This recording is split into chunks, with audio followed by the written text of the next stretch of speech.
Non veg లో ఏం చూపిస్తారు? Chicken keema dosa, mutton keema dosa. Okay.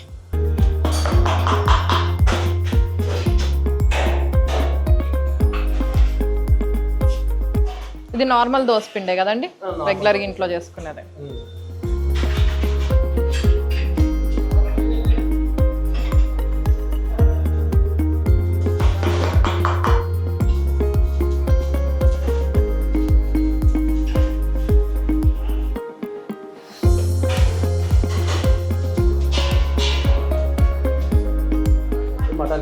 Mutton keema. Okay.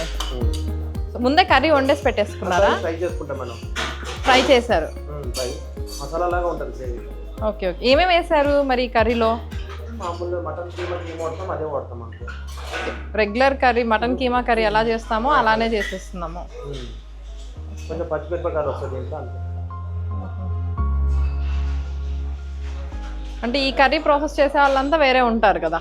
వేరే ఉంటారు. 12 తర్వాతనే నాన్ వెజ్ దోశ ఏమున్నా 12 తర్వాత ఓపెన్ అవుతుంది. 12 తర్వాత. 12 తర్వాత. ఓకే. 12కి ముందు అయితే అంతా వెజ్. Veg madam.